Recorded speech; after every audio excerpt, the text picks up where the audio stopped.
Yo, morning. Morning. So we're just on our way back up to Krabi from Hat Yai. We left a few hours ago now. We've been on the road a few hours. We were quite tired and it was dark, so we couldn't be asked to start with a video with tiredness and it being all dark. But anyway, we're just here getting fuel. We got top bloke filling up our tank, VIP as usual. But I just wanted to say about the cars. I see a lot of people on social media, especially around the area, saying if you come visit Thailand, rent a car, not a bike, because it's more dangerous, you know, if you're on a bike and you're not sure of the roads and all that. But that's a load of crap, because I would always say rent a bike if you can, because I won't even drive a car. yeah, Sarah won't even drive a car. I mean, on a bike, if you literally can't ride, then get public transport. Or if you've got a family and you know how to drive, happily rent a car. Around the tourist areas is pretty chilled. But I mean, if you're going province to province and you don't know the roads, I would generally, I'm sorting out for the fuel. I would generally not recommend to rent a car. Only reason being, when you get first class insurance here, which no one has insurance apart from foreigners really. But even with first class, it covers your car, the other car, it covers everything, and sometimes medical damage. But my whole point is if you hit anyone here in a car, which is very easy to do because you've got blind spots everywhere, especially if you've got a truck, and they're just chaotic here. You get shit come from everywhere. You got to double check, triple check, quadruple check before you even make any turn, any movement when it's busy. So if you do hit a Thai, or you do, which God forbid we never do, it's always going to be your fault. And if you heavily injure someone, thank you very much, cop and cup. But yeah, if you heavily injure someone, then you're looking at majorly big fines or jail time. So I mean, people say, oh, rent a car, it's safer, you know, than riding a bike, which technically, yeah, it is.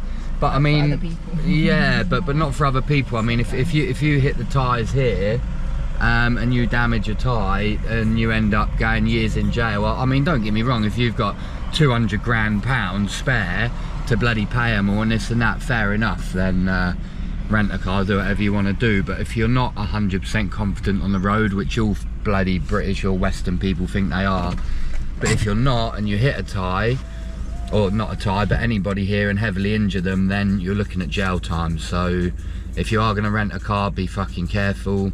And that's why we say generally, if it's around the tourist areas, you got a family, rent one and go slow. But if you're going province to province, the public transport's good. You've got boat, train, you've got bus, you've got whatever you like. So all these idiots saying, oh yeah, rent a car, it's more safe. It might be more safe for you, but it's definitely not more safe for the tyres. And if you end up hitting one of them, then you're brown bread, unfortunately. You're either paying out a shitload of money, which you might not have, or you're doing jail time. So that's just our tip anyway.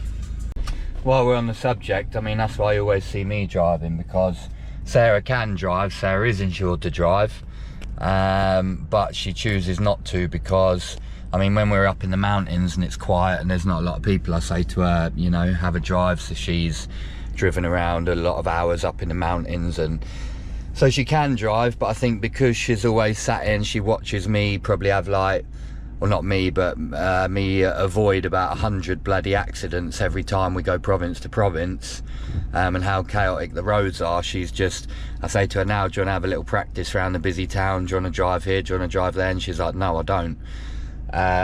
Which sometimes it's like, I wish she'd have a bit more confidence. But then on the other side, it's like, that's maybe smart, because I've had a few more years on the road and I've been a bit more, you know, hectic driving. I used to throw cars around for fun, so I suppose I'm a little bit more used to the chaotic roads. But yeah, in general, that's why Sarah doesn't like to drive, because she feels safer when I drive. So that's why I do a lot of the driving here anyway. I mean, it's great to get a car, it's great to explore, but as I'm saying, just be careful, because I've seen so many foreigners say, oh, I've got a British license so I can drive, and then they're just idiots who hold people up. And I mean, even myself, I've been hit twice here. Once I was stationary, I got hit in the back, and because I was a foreigner, it turned out it was my fault. I had to go guilty. I had all these villagers, and then the police come tell that, oh, it was just crazy. So I had to go bloody take a hit there. And then Sarah's mum come to visit once, bless her, and bloody a motorbike. We were pulling in somewhere and a motorbike hit the side of us because he weren't looking. So again, Personally, we didn't feel it was our fault, and we don't think it was, but we went down the police station, done it all along route to try and see if there was a way that we could actually get it fair, and it ended up foreigners' fault anyway, so again I had to take the hit. So yeah guys, if you're in a car, expect that kind of thing, because yeah, I mean, even if a Thai hits you, you're still a visitor in their country, and then they'll always back themselves. I'm not saying anything bad about Thai, they're lovely people. I mean, the police give you no hassle unless they come to back up. If you've had a smash, then they'll come and probably back the tyres. So I don't know, because generally it is the foreigners' fault a lot. They're delirious on the road. Oh, let's do the old 10 to 2, and everyone will be looking for me. And it's no, mate, it don't work like that on the road here. You got to be on it, and if you're not on it and bloody someone bumps you, then it's your fault. So that's a ramble about the cars this morning anyway, because I see so many people saying rent cars, they're safer. But no, they're not safer in general, because if I ever bloody damaged a tyre or hit a tyre, I mean, I'd never forgive myself conscience-wise, let alone the bloody money or the jail time. So so that's why we're really careful when we drive about in the truck. And so yeah, so we're back off to Krabi now, should be there a couple of hours. We're looking forward to seeing our doggy. Can't wait, we've been a week without her, so we're looking forward to seeing her. Hopefully she's all good. And then we got 2 days, and then we're planning to go to Koh Samui. So we'll show you what it's like going to Koh Samui over on the boat, and hopefully we'll be taking our little doggy, who's not here at the minute. But yeah, she will be on the next trip over to Samui with us. So yeah, happy days, little update. I forgot, watch the bikers. I mean, I used to be a biker, and in England I think generally everyone should have to do a year on a motorbike before they get on the road. It would actually give them a bit of road sense. Being on a bike gives you a lot of road sense compared to being in a safe car with no noise and, you know, not really much risk. But here there's a lot of motorbikes. Not everyone can afford cars, so here there's a lot of motorbikes, so you got to be very careful for the motorbikes. And that's why we adapt to driving in Thailand, because you always try to keep the left lane clear to give the bikes leeway. And if there are always bikes around you, be careful of the bikes, because they're not looking as much as you think they're going to look, and the last thing you want to do is be swiping people off bikes with a car. So yeah, another top tip, beware of the bikers. I've just sat here giving all the top tips and rambling on about bloody roads and cars and bikes, but Sarah's still not back. As usual, she must be taking a big number 2 or something. Finally. There was no normal toilet. You're taking a big number 2. There was no normal. You're taking toilet. a big number 2. No, I was. No, I no. had to get fully undressed. Oh, what? They're the holes in the floor, were they? Potties. Yeah, you get some of the ones here. You go into the toilets and the whole. I mean, when I couldn't walk and it was slippy when I was on crutches, you go and the whole floor be wet, and you're like, oh, really? And they just give you these little holes in the floor. I mean, it's better for your pelvis, better for the whole body when you squat, obviously, but we're not really used to that, or shall I say, talking for the females and all that, and squatting over a little hole and then have to like wash it down with a bucket of water or whatever. But hey ho, that's what you get. Still love it. Thailand massive and all that. I'm not sure. The female Thai as well, they seem to prefer them. Yeah, because when you squat, that's why they don't need bloody cesareans so much over here, because when they squat all the time, the babies pop out like there's no, like, easy enough. But I mean, in England, even a 30, 40-year-old, they can hardly do one squat, even with their own weight. So yeah, very unhealthy country, I suppose, compared to Thailand. But talking about starting trends and people following, I just pulled up here and I said, oh shit, I was still rambling on camera. So I said, oh, we need a coffee. So I've literally just pulled in here between the bikes, and I thought, oh, it's not very well parking when there's all parking up there. But I thought, sod it, I'll just stop here for a quick sec.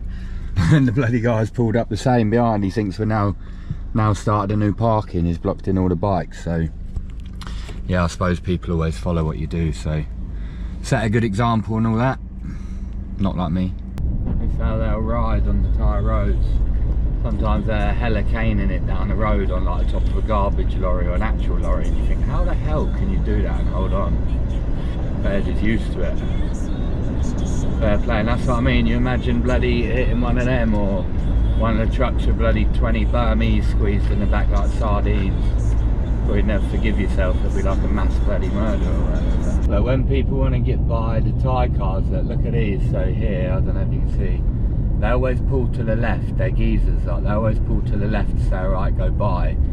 But I'd never sit behind them too long, because the problem is, when they're taking up the left lane, look, there's a bike up there, and if any of the bikes pull out and they're in the left lane while someone's overtaking, the bike's fucked. And as I say, like, big bikers here, they're always quite used to the road. I mean, look, you've even got a bloody water buffalo, and then the bikers at a stop for them, look. It's all a bit of mishmash.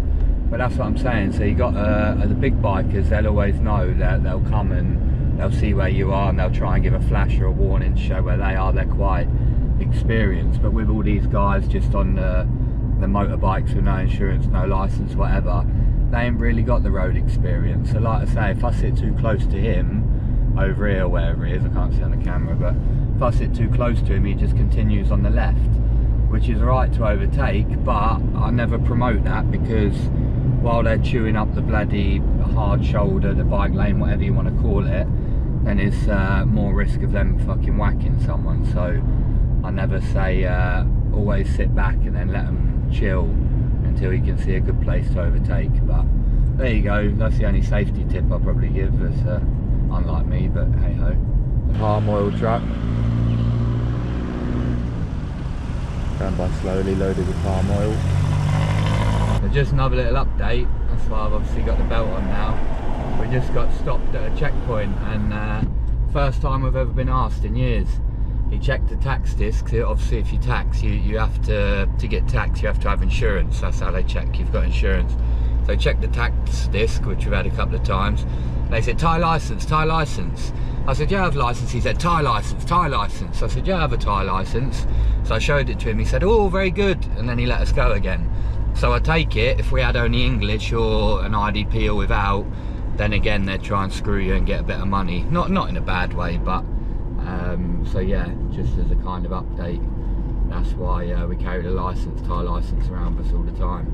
But that is the first time we've been asked for it, or I've been asked for it in probably 2 years odd of driving around. So we've been quite lucky till now, but it just goes to show you still should get the right documentation if you want to come out here with no problems. Yo, so we're back in Krabi now. Krabi town. Just coming back 20 minutes, and we're looking forward to seeing our little doggy. Can't wait to get back and see her. It's been all good. Yeah, it looks a bit familiar, homely, very nice. We don't like to stay for too long. We'll probably be off to Samui. I think we've got a few things to sort out here, and then it'll be Samui vibes. But yeah, as of now, it looks very familiar, very nice. And we can't wait to see our little doggy Asia, bless her. If the lights are ever flashing, it means go with caution. So pretty much flash your lights when you come through. Don't ever put your hazards on like you do in the UK to say hazard, I'm coming through. Because if you do that, then oh fuck, everyone's come, everyone just pulls out now. But yeah, if you put your hazards on, generally it means I'll wait where I am and you go first. So if you're ever coming through and you want someone to stay where they are, just full beam the shit out of them, just to let them know you're coming. If the lights are ever flashing, it means go with caution. So pretty much flash your lights when you come through. Don't ever put your hazards on like you do in the UK to say hazard, I'm coming through. Because if you do that, then oh fuck, everyone's come, everyone just pulls out now. But yeah, if you put your hazards on, generally it means I'll wait where I am and you go first. So if you're ever coming through and you want someone to stay where they are, just full beam the shit out of them, just to let them know you're coming. It's a little cut through from Krabi, where you usually go from Krabi airport down into Ao Nang town. But yeah, it's a nice little road. This is generally what we remember when we used to come to Krabi for Ao Nang for all our holidays. That's where the trucks just come out. Little flatbed pickup. But yeah, when you go left down here, it's just palm trees either side, which looks pretty cool. Watch out for the bike getting quickly before the cars, beautiful. But yeah, down here, so you get nothing but, well, they look a bit dead because it's been a bit dry, but you get a little mountain in the background and nothing but palms. I mean, usually they're spread overhead, so it's all shaded, but I think because of the drought they've had this high season, hot season, I think a lot of them have gone a bit floppy. we'll have a look what we got. It's still a nice road. He's putting his hazards on. Go over the bump, I'm an idiot. On other people's lane. So everyone thinks they're king of the road here, that's the problem. I mean, I'm probably a bit of a hypocrite because I love thinking I'm king of the road, but there you go, look at that. Just a lovely little peaceful road coming on.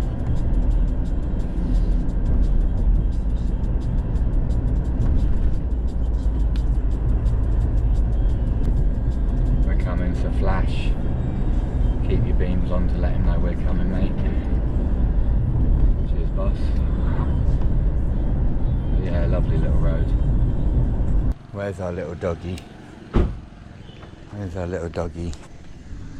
Oh, hello, girl. Hello, girl. Hello, girl. Hold on, hold on. We got our doggy back now. Absolutely beautiful. She's loving life, and so we just come to a local macro. Grab her a bit of meat. Get us a little something to eat. Ready, Gab? Yeah, amazing main boss man. Oh shit, I forgot we come to the wrong macro. There's less meat here, but yeah, we'll see what we can find anyway. Get the old bread first. Yeah, macro's pretty cool. It's like the cash and carry in England. Or if it's still called cash and carry, I don't know what it's called now. Or I think the Americans maybe use Costco or something similar, but it's all main like bulk items. So not great for if you don't want to buy shit in bulk, but we use it quite often to buy our meats and our milk. I'm here to get all the bangers, a couple of veggies, beautiful, some for us, some for the dog. Sarah don't drink too much, but and where's the meat? This is what we get for Asia, look. All the rib bones, and we just cut them up. She loves them. Lovely jubbly, thank you very much. Come on, Gap. So yeah, we get the rib bones for Asia, and then we've got to find some frozen meat as well. Frozen pork, she loves the old frozen pork. And you get along here somewhere our frozen pork, so the cheap stuff. Yeah, so I won't bore you with the whole of macro, but this is usually what we get for Asia. So that's how it's done at macro. They check you on your way out, you get your bits to check that you haven't stole nothing. Or you've got eggs, bit of meat for Asia, water and milk, a few bones, nothing major. Just to tie us up while we're, so I can't remember what we got in the house, but yeah, it's nice to be back home anyway. We're buzzing, have our little doggy back. Oh. Asia, somewhere in the back, chilling on the way home. So yeah, we're buzzing to be reunited.